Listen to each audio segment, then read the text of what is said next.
All right, let's get into this Celtics thing because they had their championship parade today. And, they went to Miami after the championship game, Ephraim, when they clinched a few hours after the game, after they had done their media and everything, they boarded a flight and went to Miami to party. I feel that's gangster. A gangster or in look, gangster. I'm not trying to get the Celtics in trouble with Boston. It don't matter. That's a little. Y'all couldn't stay one night? No, y'all couldn't stay one night, and there's nowhere you could have kicked it in Boston. Nowhere. Y'all could have just kicked it for the night, and then in the morning, afternoon, whatever, gone to Miami and done your thing for a few days. So let me ask you Y'all had to get out like let me ask you a question. 45 minutes after the game? Let me ask you a question.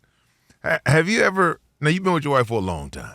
Okay. I've been with my wife I've been married 29 years. A long time. So I may know the answer to this question. I haven't kicked it in Miami like that. I've been to Miami, hung out, but not as a single man. Then you don't know what it is. No, but that wasn't going to be there. When was the game? Monday? Was it Monday? Yeah. That wasn't going to be there Tuesday night? No, we're going to get some of that in right now. Man, please. Come on, man. You on a high. You ain't about to go to sleep. Miami's one of the greatest places to be if you're not going to sleep. I'm just saying. Hey, man, Boston. I know Boston is not Miami. Boston steep in history and architecture. They could have went to the all Cheers of that. bar, but or Miami is steep in butts. Period. Okay. That's when you win a championship. Mary know to throw that in? What'd you say? How she know to throw that in? She know, man. Well, look, the city girls are from Miami, though. There you go, city girls. All right, but look, that's I get that. I understand. You got to remember, the Super Bowl I played in was in Miami. Okay, and it was unreal, brother. Was that Denver and Atlanta, 98. Oh, that was Super Bowl 33. That was Yes, that was that. You see what happened. You see what I know Eugene Robinson well. I know him well too. Of course, you know him better than me. Yeah, you played with him, but yeah, and he actually spoke at an event, a men's con. I have the King movement. He spoke at our event a couple years ago and talked about that whole. I want you to come to the next one. Man. Okay, well, I mean, I want you keep getting these invites. It's in D.C. March 13th through the 16th. Hey, man, I'm going to give you an invite. All you got to do is tap me in, because I know your family's into theology and all that, your dad and all that. Tap me in, homie. Okay, we got you. But, okay, you're right. Yeah, so you get it? You understand? Enough said. But anyway, let me ask you this. Obviously, the Celtics want to repeat, and here's a little excerpt from their parade. You got to have 7-8 to beat Boston. Man, next year, the Knicks and Celtics, we're going to have to pull up to that. I need to see that in real, because that is, to me, the Knicks are built to challenge this Celtic team. Man, listen, Knicks, they can stay healthy, Pete. That's going to be the asterisk. That if they can stay healthy, this is, to me, Philly and the New York Knicks are going to be the two teams that I think they give the Celtics a chance. Okay, that's Kevin Garnett, who before Monday won the last Celtics championship in 2008. So that was not from the parade, obviously. But what are your thoughts? Who do you think will be the toughest challenger for Boston in the East? Well, it depends on what Philly does this offseason. Right. And supposedly, I don't know if we didn't talk about it. We didn't talk about it, but yeah. But they've waned on Paul George. Right. So it really depends on what that extra piece is. They can go with Joel Embiid. I mean, I'm wondering who it is. Zach LaVine. I mean, unless they getting LeBron, who's out there other than Paul George or maybe Zach LaVine? I guess they could do a trade. What we've known is the options are there, right? If you want something bad enough, you can make it work. So this whole notion of, they don't have this and they got so much cap space, they can pretty much make anything work. For them, it depends on that. It depends on how serious Joel Embiid is going to take being a dominant presence in the paint. Thank you. Don't need you at the 3-point line. Who's rebounding?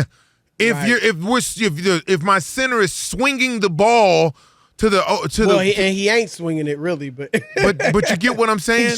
So if he legitimately wants to dominate inside out, then they have a shot depending on that piece. For the Knicks, I don't know if the Knicks have enough size. Depending on what happens with Al Horford, is he retiring? Depending on Kristaps Porzingis, he says he's coming back. But what the thing that Boston has, they have wing defenders that will just destroy anything that you're trying to get going outside of the paint.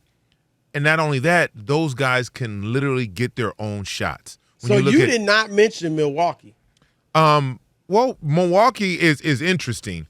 I don't know if it's not with Chris Middleton being if they can replace that piece. And I know Chris came in and played well for them in the playoffs when everybody else got hurt. So you worried just about his health? Yeah, it's just obviously he's a good third guy. He is, but I think they need to get younger there, more athletic at that third spot. Where they're talking about moving off Malik Beasley and Brook Lopez. At least those are the reports. Right. I agree with you. They need to add athleticism. Brook Lopez, that's clearly a move to match Boston. Well, they were one of the oldest teams in the league. Yeah, and, I mean, they were huge, which I guess that was going to be their thing. We're going to be bigger than y'all, but I don't think that's going to get it done necessarily against Boston. You're not going to be able to guard them on the perimeter. So there you go, that part. I hear you, Philly, and it is all about Embiid. And I'm telling you, Ephraim, if I'm Joel Embiid, I actually feel like Joel Embiid, and all the players obviously are motivated. So this is a little bit hyperbole. I'm going to say he should be the most motivated guy in the league next year. You can say Damian Lillard too, but of course, all the champions and all the players, period, will be motivated. But my point is this. All of the top players from this little mini era, I'm not even going to call it an era yet, right? Kind of that post-LeBron, Steph, KD generation. Giannis has got one. Now the Celtics guys, Jason and Jalen have got one. Jokic has got one. And Luka at least has gotten there. Right. Yeah. Embiid hasn't even gotten to a conference finals, and he's lost to Trae Young and Jalen Brunson. And, I mean, I'm not trying to disparage them. I'm just saying Joel Embiid's supposed to be a notch above them. He's the one guy in this era that we think of as like ultra elite who hasn't even come close. And Ephraim, I'll say this. If you would tell me he's going to be close to 100%, as close as you are at that time of year, to 100% when the playoffs start. Well, let me tell you this. I don't care who they get. Right. If they have him and Maxey, they're a contender. They are a contender. He's right. And I hear you because I've been beating that drum for years on Embiid. He is a great jump shooter, a phenomenal one. So I think you feel the same way. We don't want him to not shoot his J, but when it's time, you watch Jokic. He will take you inside when it's time. And that's what Embiid has yet to really do consistently. And let me explain what I mean by that. It means the way you snatch a heart out of an opponent, the way you start demoralizing an opponent, yes, is putting them in a position where they can't stop something. Thank you. No one can guard him on the block, right? So you're making it easier for your opponent. Yep. The further away from the basket you are. Thank you. You might as well be 6'5". They'll live with you shooting 7 threes a game. That works in their favor, even if you hit all 7. Right. They'll live with that. That's the difference. That's what people aren't understanding. Well, look at his 3-point percentage. It's not about that. Well, it's about imposing your will in the paint and also creating second shot opportunities for your ball club. And drawing fouls on the opponent, drawing double teams that you can kick out to open shooters. Because he's taking, I think, about 4 or 5 threes a game, but he's taking long jumpers and long twos and mid-range J's, and he's great at it, but I need what you said a little bit more. All right.